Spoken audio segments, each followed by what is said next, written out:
जाओगी, मत जाना। अगर भाव है तो झोपड़ी के अंदर जाकर बैठ जाओ, अगर भाव नहीं है तो 3 मंजिल के मकान वाले से भी कोई लेना देना नहीं होना चाहिए, क्योंकि प्रेम से बड़ी और कोई अतिथि सत्कार की भूमिका नहीं है। अगर तुमको नहीं बुलाया तुम ना जाओ, तुम पछताओगी। शंकर जी ने इतना बोल दिया, नहीं मानी, बोले नहीं, पिताजी के घर क्या बुलाना, मैं जाती हूँ, आप 5 दिन बाद आ जाना, जिस दिन यज्ञ है तब आप आ जाना। शंकर जी कहते जाओ। सती जी चल दी। पिता भवन जब गई, भवानी अकेली आ गई 2 गणों को लेकर। दक्ष त्रास कहूं न सम्मानी, सावधान माताओं। पिता ने बेटी को देखकर आंखें फेर ली, जैसे पहचानते ही नहीं। पद का मद, घमंड, प्रजापति बन गए ना, बेटी को देखा तक नहीं। सादर बहुरी मिली एक माता, भगिनी मिली अधिक मुस्काता, आंखों में आंसू आ गए। पिता का ऐसा व्यवहार, माँ ने गले लगाया, बहनों ने ताने मारे। आ गई सती? हाँ आ गई। हम तो 20 दिन पहले आ गए, पिताजी हमको लेने आए थे, तुम लगता है बिना बुलाए आई हो। ससुराल में एक बेटी का कितना भी अपमान हो जाए वो जहर पी जाएगी, लेकिन जिस दिन उसका अपमान पियर में हो जाता है उस दिन वो सबसे ज्यादा दुखी होती है, जिस दिन पियर में उसका अपमान होता है। आज पियर में अपमान हुआ तो सती दुखी हो गई, अपना अपमान तो सह गई। यज्ञ भवन में आकर देखा ना, सबको भाग दिया, छोटे से छोटे देवता को स्थान दिया, पर रुद्र का कोई स्थान नहीं। अब तो जगदम्बा ने अपना रूप प्रकट कर दिया।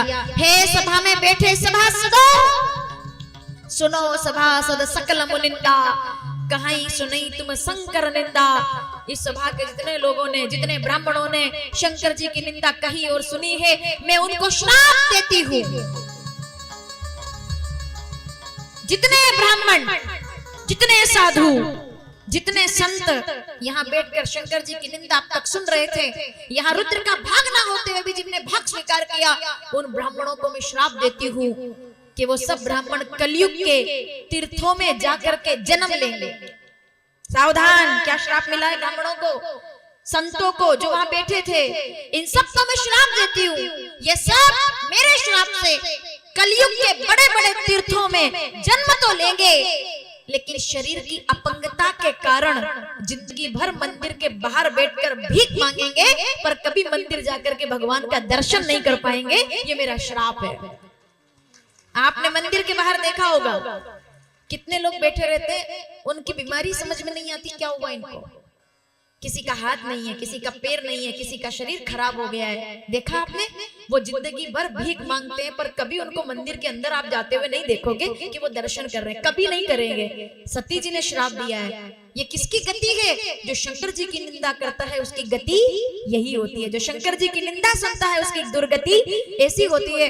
अपने पिता को श्राप दिया कि अब तुम जियोगे नहीं, और स्वयं ने कहा इस शरीर ने भोलेनाथ का त्याग किया है, मैं इसका त्याग करती हूँ। योगाग्नि में खुद को भस्म कर दिया। समाचार सब शंकर पाए, वीरभद्र करी कोप पठाए, जटाओं से बाल गिराया, वीरभद्र प्रकट हो गए। वीरभद्र ने आकर दक्ष की गर्दन काट दी। अहंकार कैसा भी हो ज्यादा दिन तक चलता नहीं है।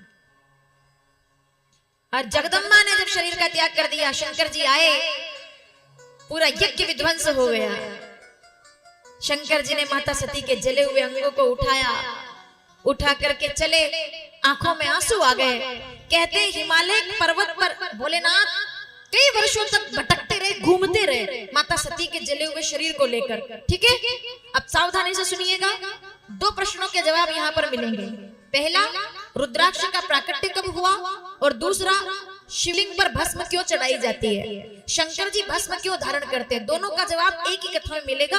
शंकर जी ने माता सती के जले हुए अंगों को उठाया तो देवता कहते हैं कई वर्षों से भोलेनाथ घूम रहे हैं आंखों में आंसू लेकर, जहां जहां हिमालय पर उनके आंसू गिरे वहां वहां, क्योंकि रुद्र का अक्ष गिरा है, रुद्र मतलब भोलेनाथ, अक्ष मतलब आंसू, तो कहते हैं उनका आंसू गिरा, और जैसे आंसू गिरा तो वहां पर एक पौधा प्रकट हो गया, जिससे एक पेड़ बना, जिसके फल को रुद्राक्ष कहा जाता है।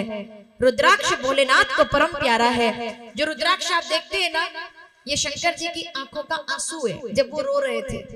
कब? जब सती जी उनने प्राणों का त्याग कर दिया तो शंकर जी रोए, जहां जहां आंसू गिरे वहां वहां रुद्राक्ष का पेड़ प्रकट हो गया। दूसरा, देवताओं ने नारायण भगवान से प्रार्थना की कि शंकर जी शरीर को त्यागते नहीं है, लेकर घूम रहे हैं, सती से बड़ा प्रेम करते थे भोलेनाथ, शरीर लेकर घूम रहे हैं। तो नारायण भगवान ने सुदर्शन चलाया और माता सती के जले हुए शरीर के टुकड़े टुकड़े किए। तो जहां जहां वो जले हुए अंग गिरे वहां वहां शक्ति पीठ की स्थापना हो गई। बोलिए जगदम्बे मात की। ठीक है, अब वो अंग तो गिर गए, लेकिन जो भस्म थी, शंकर जी कहते हैं अंगों को तो मैंने दूर कर दिया, पर इस भस्म को कभी मैं अपने शरीर से अलग नहीं करूंगा। पहली बार जले हुए अंगों की भस्म से शंकर जी ने स्वयं का श्रृंगार कर लिया। पहली बार भोलेनाथ ने तब जो भस्म लगाई वो माता सती के अंगों की भस्म थी। उस दिन से लेकर आज तक शंकर जी को भस्म चढ़ाई जाती है, क्योंकि भोलेनाथ कहते हैं कि आखिर में तो सबको भस्म हो जाना है, अगर कुछ याद रहता है तो वो है प्रेम, त्याग, वो याद रहता है। शंकर जी ने भस्म धारण की, जो पेड़ से फल निकला उसे रुद्राक्ष कहते हैं। रुद्राक्ष भोलेनाथ ने धारण किया और कैलाश पर आकर बैठ गए। इधर दक्ष की पत्नी रोने लगी कि मेरे पति अब रहे नहीं तो यज्ञ कौन पूरा करेगा, यजमान नहीं रहे, विध्वंस हो गया। देवताओं ने कहा जिस वो काल भी है और वो महाकाल भी है, वही रक्षा करते, उनके पास जाओ। माता जब दक्ष पत्नी ने आकर के पूजा की, भोलेनाथ को मनाया, हर हर महादेव कृपा करो, शंभो शंभो शंभो प्रार्थना की, तो शंकर भगवान के सामने मनाने लगी। आइए हम भी प्रार्थना करते, कालों के काल महाकाल है, प्रार्थना कर रही है दक्ष पत्नी कि मेरे पति को जीवन दान दीजिए। सब मिलकर प्रार्थना करने लगे और आकर प्रार्थना करते, कालों के काल महाकाल की स्तुति करें।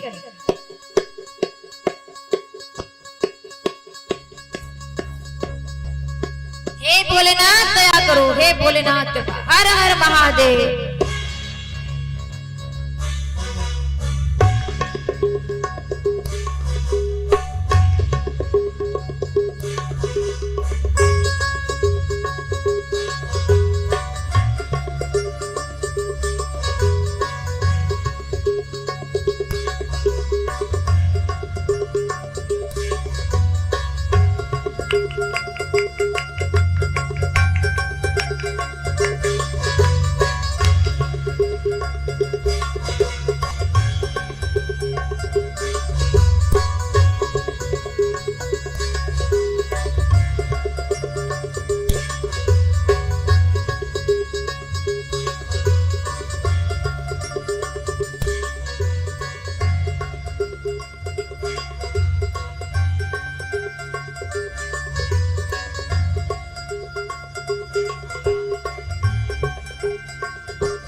हर हर।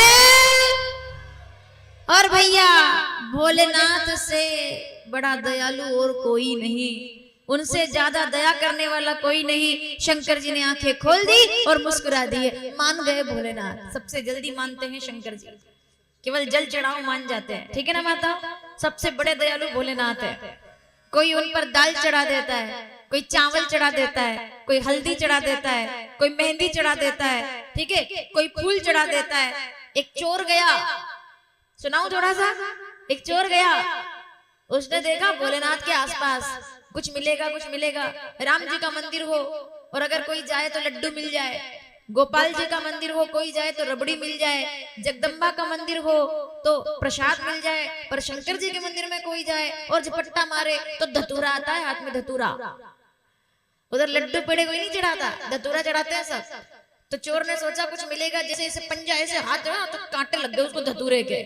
चिल्लाया जोर से, बोले कुछ भी नहीं है यहाँ तो। ओगरदानी को उनको कोई पैसे, कौन पैसे चढ़ाए भोलेनाथ को, जल चढ़ाए और बात खत्म। तो उसने सोचा कुछ मिला नहीं, क्या लेकर जाऊं। तो देखा जलाधारी ऊपर जिससे जल गिरता है ना, वो ऐसी बड़ी तांबे की थी। उसने कहा इसके 4-5 हजार तो मिल जाएंगे, ये उतार लेता हूं। उतारू कैसे, स्टूल नहीं है, कुर्सी नहीं है, कहाँ चढ़ू कहाँ चढ़ू। तो शिवलिंग बड़ा था थोड़ा, ने कहा यही बढ़िया स्टूल है, और दोनों पैर रखकर चढ़ गया ऊपर। शंकर जी के शिवलिंग पे चढ़ गया ऊपर और जलाधारी निकालने लगा। दिन भर का भूखा प्यासा, शिवरात्रि थी, भूखा प्यासा था। शिवरात्रि का मतलब ये नहीं कि उसने व्रत किया था, वो दिन भर चोरी चकारी में इतना व्यस्त था कि उसको खाने का टाइम नहीं मिला। ठीक है, तो ये तो पापी था ये, पर इसको दिन भर व्रत हो गया अपने आप, क्योंकि इसको इधर से चोरी कर लूं, उधर लूट लूं, उस चक्कर में इसने कुछ खाया नहीं, तो भूखा था। जल ऐसे ऐसे जलाधारी उतारने लगा तो जल गिर गया, जल चढ़ गया भोलेनाथ पे। अब जैसे वो ऐसे ऐसे करने लगा तो शंकर जी प्रकट हो गए, राम राम राम करके, मांगो भगत क्या मांगो। वो देखे बोले मैंने ना मंत्र बोला है, आप महादेव आप, मैं आपसे क्यों मांगू, मैं क्यों मांगू बोला बताओ। अरे तुमने तो वो किया है जो किसी ने नहीं किया, मैं बहुत प्रसन्न हूं, बच्चा मांगो क्या मांगो। उसने कहा पहले तो बताओ कि ना तो मैंने फूल चढ़ाया, ना मैंने जल चढ़ाया, ना मैंने प्रसाद चढ़ाई, खुश कैसे हो गया। शंकर जी के तो वही तो बात है, सुबह से जो भी आ रहा है, कोई फूल चढ़ा रहा था, कोई फल चढ़ा रहा था, कोई जल चढ़ा रहा था, तुम पहले ऐसे आए जिसने और कुछ नहीं चढ़ाया, पूरा का पूरा चढ़ गया मेरे ऊपर कि मैं ही तुमको समर्पित हूं, तेरे से बड़ा भगत और कौन होगा। अरे सही में क्या बोले भोलेनाथ, तू तो सबसे बड़ा भगत है। बोले क्यों, बोले चढ़ाते सब है, चढ़ता कोई नहीं है, तू पहला है जो चढ़ गया है। भाई उसने पैर रखे ना तो शंकर जी क्या कहते, तू पूरा चढ़ गया मेरे ऊपर, मैंने यानी कि तू पूरा समर्पित हो गया, अब तेरे से क्या मांगू, तू तो पूरा मेरा हो गया। वो मुस्कुरा दिया, बोले सच कहते लोग कि आपसे बड़ा भोला और कोई, बोले भंडारी है आप। शंकर जी को देखकर मुस्कुरा दिया, तो ऐसे मेरे भोलेनाथ। हाँ भाई, शंकर जी तो राम कथा में भी हम शंकर जी की कुछ कुछ कथाएं सुनेंगे। शिव जी का बहुत बड़ा महत्व है माताओं, कल सुनोगे आप बहुत अच्छी अच्छी बातें। शंकर जी का श्रृंगार सुनेंगे हम लोग। तो शंकर जी को ऐसे चढ़ गया वो, भोलेनाथ प्रसन्न हो गए। भोलेनाथ ने कहा चलो मैं तुमको शिवदूत बना देता हूँ। ऐसे मेरे भोलेनाथ, हमारे भोलेनाथ मगन है, प्रसन्न हो गए। मांगो क्या मांगते हो। तो दक्ष पत्नी कहती है मेरे पति को जीवित कर दो, आप इनके काल बने, अब महाकाल बन जाओ। ओम त्र्यंबकम यजामहे सुगंधिम पुष्टि वर्धनम उर्वारुकमिव बंधनात् मृत्युर्मोक्षेमामृतात्। भोलेनाथ प्रसन्न हो गए, त्रिशूल से अग्नि प्रकट हुई, ज्वाला प्रकट हुई, ज्योति प्रकट हुई, और कहा गणों से कि इसका सिर तो है नहीं, सिर लेकर आओ। तो गण जो है थोड़े वो थे नटखट, हंसी मजाक में बकरे का सिर ले आए। अब जो मिले वही सही, बकरे का सिर लगाया, ज्योति गिरी और दक्ष उठकर खड़े हो गए। और जैसे खड़े हुए तो बोले, क्या बोले, हे महादेव आपको प्रणाम। पर अब बोले कैसे, क्योंकि मुख तो बकरे का है। तो जब वो बोलने लगे ना तो उनके मुंह से क्या आवाज आई, बम बम बम बम बम। शंकर जी कहते एक बार और बोल, हंसने लगे जोर जोर से। तो वो फिर बोला, बोले बम बम बम, क्योंकि बकरा है ना, वो सिर बकरे का है। तो वो बोले बम बम बम। शंकर जी जोर जोर से हंसे, इतना हंसे तो शिव जी के गण खुश हो गए। बोले आज के बाद अगर शंकर जी को हंसाना है तो और कुछ मत बोलो, केवल बोलो बम बम बम मेरे भोले भंडारी। तब से बोल बम कहा जाता है, बम बम बम। शंकर जी मुस्कुराते बम बम कहने से, इसलिए बम बम कहने लगाओ। तो शंकर जी ने उसको वरदान दिया, यज्ञ पूरा कराया। वो काल भी है और महाकाल भी है, वो नंदनी के वंदनीय नंदनी स्वरूप है, वो तीन लोक के समान एक विश्व रूप है। कृपालु ऐसे हैं कि विश्व भज रहा सदा शिवम, अनल तरल पवन गगन धरा धरा शिवा शिवम। भोलेनाथ प्रसन्न हो गए और प्रसन्न होकर के वरदान दे दिया। अब यहाँ ये तो कहानी हो गई पूरी। याज्ञवल्क्य जी कहते हैं सती जी ने शरीर त्यागा और हिमालय की बेटी पार्वती बनकर प्रकट हो गई। बोलिए पार्वती मैया की। दबते उमा सेल ग्रह जाई, सकल सुख संपत्ति तह छाई। 6 वर्ष की हो गई तो नारद जी ने नामकरण कर दिया। भोलेनाथ का विवाह प्रसंग आ रहा है माताओं, सावधान। शंकर जी का विवाह होगा फिर से दूसरी बार यहाँ, क्योंकि सती जी ने प्राणों का त्याग किया, पार्वती बनाई। अब पार्वती जी 6 साल की हो गई तो नारद जी आए, गुरु जी के रूप में प्रणाम किया। तो हिमालय ने पूछा मेरी बेटी के गुण दोष बताओ, नामकरण करो। तो नाम उमा अंबिका भवानी सुंदर सहज सुशील सयानी। तुम्हारी बेटी इतनी गुणवान होगी कि जितने व्रत उपवास है। माताओं आज गणगौर का त्योहार है, आप जानते हैं राजस्थान और मध्य प्रदेश में आज का त्योहार गणगौर के रूप में मनाया जाता है। बहुत बड़ा त्योहार है आज माता पार्वती का। आप जितने व्रत करते हो सब माता पार्वती ने किए। हड़ताल तीज, करवा चतुर्थी, उसके बाद निर्जला व्रत जितने हैं सब माता पार्वती, तीज त्योहार जितने हैं सब माता पार्वती ने किए। तो माता पार्वती इनका नाम होगा और उमा इन्हें कहा जाएगा। इनमें कोई दोष नहीं है, पर हाथ देख करके कहा इनमें तो कोई दोष नहीं है, लेकिन इनके जो पति होंगे, सावधान, पति कैसे होंगे बाबा कहते हैं। अब सुनो, आगुने अमान, ओहो, बेटी का सौभाग्य बता रहे हैं। मातु पितु ही ना, माता पिता का ठिकाना नहीं, अगुण अमान, मान सम्मान नहीं, जहां बिठा वहां बैठ जाए, अधिकतर अमंगल वेश धारण करे, ऐसे इनके पति होंगे। उदासीन सब संशय छीना, ऐसे पति होंगे। तो दोनों पति पत्नी हिमालय और मैना सिर पर हाथ रखकर बैठ गए। अब क्या होगा? तो नारद जी कहते हैं रामचरितमानस बालकांड दोहा नंबर 68 कि दुनिया में कोई कितना भी कर ले, कहा मुनीस हिमवंत सुनो, जो विधि लिखा लीलार, इस दुनिया में कोई उसको मिटाने वाला नहीं है। तो दोनों रोने लगे, बोले ऐसे पति से अच्छा है कि हमारी बेटी कुंवारी रह जाए।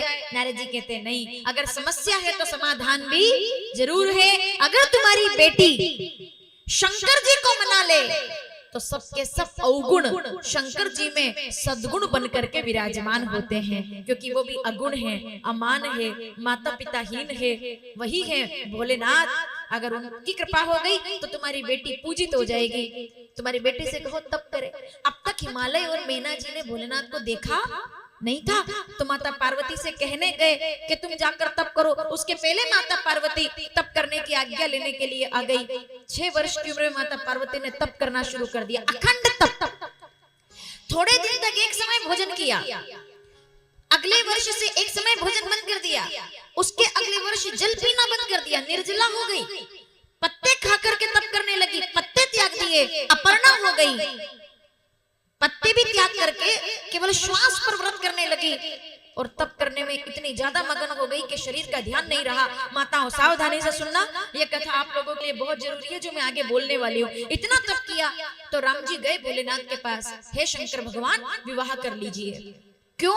क्योंकि जब तक आप विवाह नहीं करेंगे तब तक तारकासुर का वध करने वाला आपका बेटा जन्म नहीं लेगा और आपका बेटा ही तारकासुर का वध करेगा। तारकासुर ने वरदान मांगा है कि शंकर जी का बेटा मुझे मारे, क्योंकि तारकासुर जानता है कि इनकी पत्नी ने प्राणों का त्याग कर दिया है, ये शादी दूसरी बार करेंगे नहीं, तो वो खुद को अमर समझने लगा है कि मुझे कोई मारने वाला जन्म नहीं लेगा, क्योंकि शंकर जी शादी करेंगे नहीं। आप शादी कीजिए, कार्तिक का जन्म होगा और स्कंद कार्तिक भगवान तारकासुर का वध करेंगे। शंकर जी कहते हैं ठीक है, राम जी का आदेश हो तो विवाह कर लूंगा। किससे करना है? पार्वती से। सप्तऋषियों को भेजा, जाओ परीक्षा करके आओ। सप्तऋषियों ने माता पार्वती को तप करते हुए देखा, जबकि कामदेव को भोलेनाथ ने भस्म कर दिया है। शादी विवाह के सारे रास्ते बंद हो चुके हैं। अब भोलेनाथ विवाह नहीं करेंगे तुम्हारे साथ। क्यों तुम यहाँ तप करने के लिए बैठी हो? अरे जितना तप तुम यहाँ भोलेनाथ के लिए कर रही हो, उससे आधा भी तप तुमने नारायण के लिए किया होता तो हम तुम्हारी शादी नारायण से करवा देते। बैकुंठ है सोने का, मणियां चमकती है, मणियां। क्या करोगे शमशान के निवासी के घर जाकर? उनके पास तो किराए का दूर झोपड़ी भी नहीं है, मकान में कुछ नहीं है। चलो तुम्हारा युवा नारायण से करा दे। प्रलोभन, प्रलोभन। माता पार्वती कहती है झोपड़ी भी नहीं है तो चलेगा। मैं जानती हूँ मेरे भोलेनाथ के पास कोई साधन नहीं है, लेकिन शायद आप नहीं जानते, कोई भी नारी तब खुश नहीं होती जब घर में साधन ज्यादा होते हैं। माताओं सावधान, मैं ठीक बोलूं तो बताना, कोई भी नारी तब खुश नहीं होती जब घर में साधन ज्यादा होते हैं। हर नारी तब खुश होती है जब घर की साधना ज्यादा होती है, त्याग ज्यादा होता है। बहुत बड़ा मकान हो, बहुत सुंदर पति हो, लेकिन उसकी नजर में पत्नी के लिए सम्मान ना हो तो पत्नी कभी प्रसन्न नहीं रहती। पत्नी कब खुश रहती है कि चाहे पति 2 पैसा कम कमाए लेकिन पत्नी का सम्मान करे, उसको लक्ष्मी के समान माने। उस घर के अंदर अपने आप शांति होती है।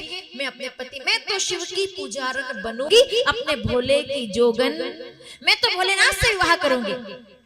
माताओं सावधान, सप्तऋषि शंकर जी को जाकर कहते कन्या तुम्हारे लायक है। ठीक है भैया, पीछे ले जाना, इसको पीछे से ही शुरू करो, उधर एकदम पीछे से आगे, और आगे तब आना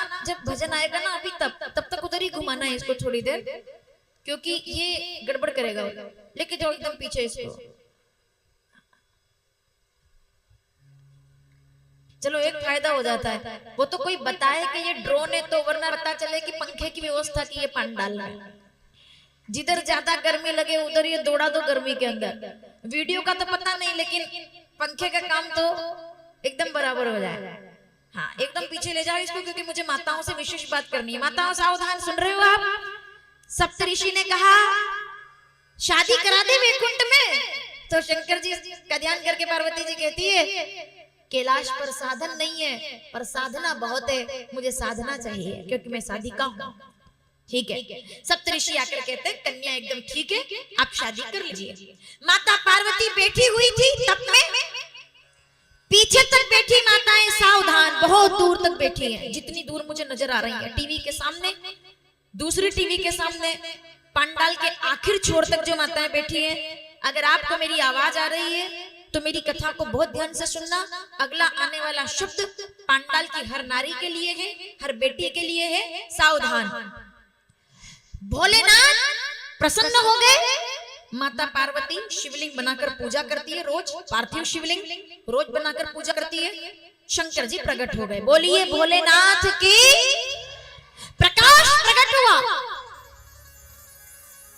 प्रार्थना कर रही थी, भोलेनाथ प्रकट हो गए। माता पार्वती उठकर खड़ी हो गई। भोलेनाथ आप? शंकर जी कहते हैं हाँ मैं। चलो पार्वती, शादी करना चाहती हो ना मुझसे? हाँ भोलेनाथ, इसी के लिए तो तब कर रही हूं। मेरा हाथ पकड़ो, यही मौका है तुम्हारे पास। अगर मुझसे शादी करनी है, विवाह करना चाहती हो, तो एक पल के अंदर विचार त्यागो, मेरा हाथ पकड़ो और चलो कैलाश पर, हम शादी करेंगे। मैं तुम्हें पत्नी के रूप में स्वीकार करूंगा, मैं तुमको लेने आया हूं। सावधान माताओं, माता पार्वती शंकर जी के सामने खड़ी है और शंकर जी हाथ बढ़ाकर कहते हैं चलो पार्वती, मैं तुमसे विवाह करने के लिए तैयार हूं, मेरा हाथ पकड़ो। लेकिन मौका नहीं है ज्यादा, अभी चलना पड़ेगा, अभी। क्या तुम्हें स्वीकार है? माताओं विचार कीजिए, माता पार्वती इतने वर्षों से किसके लिए तप कर रही है? भोलेनाथ के लिए। इनका जवाब क्या होगा? क्योंकि शंकर जी इनको लेने आए हैं, तो क्या माता पार्वती मना कर सकती है? नहीं कर सकती। इसलिए मैं कहती हूँ अब ध्यान से सुनना। माता पार्वती ने दोनों हाथ जोड़ दिए।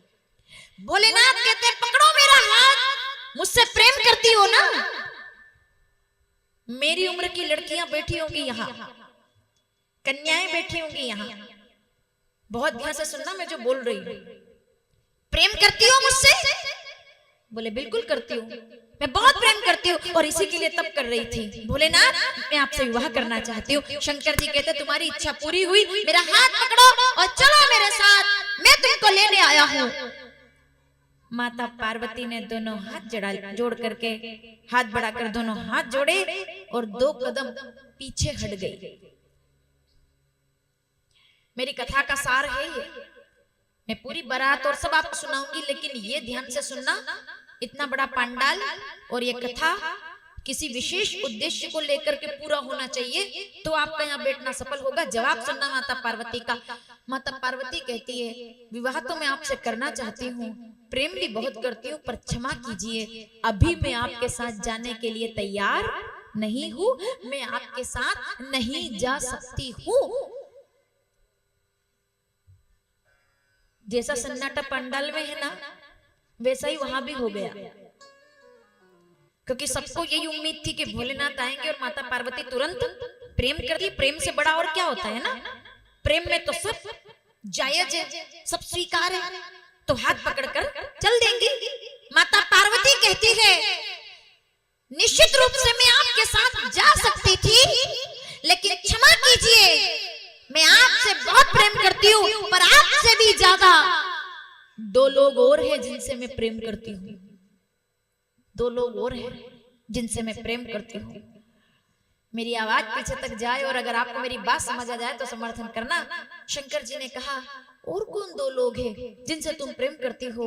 तो माता पार्वती कहती है, भोलेनाथ, आपका हाथ पकड़ के जाने में मेरा कोई नुकसान नहीं है, लेकिन दो लोग और हैं जो मेरे घर में बैठकर मेरा इंतजार कर रहे हैं, और वो दो लोग और कोई नहीं, मेरे माँ बाप हैं, मैं जिनसे सबसे ज्यादा प्रेम करती हूँ। अगर आज मैं आपका हाथ पकड़कर यहाँ से चली गई, तो इसके बाद भविष्य में कभी कोई माँ बाप अपनी बेटी को तप करने के लिए नहीं भेजेंगे कि जाएगी तप करने और वहीं से चली जाएगी। इसलिए आज अगर मैं आपके साथ चली गई तो उसको चला, और भी शब्द उपयोग होते हैं लेकिन व्यासपीठ से मैं वो नहीं बोलूंगी, आप लोग समझदार है, समझ जाएंगे। आज अगर मैं आपके साथ चली गई तो लोग कहेंगे हिमालय की बेटी तप करने गई थी, वहीं से चली गई, वहीं से रवाना हो गई। और इसके बाद कभी कोई माँ बाप अपनी बेटी को अकेला तप करने के लिए नहीं भेजेंगे।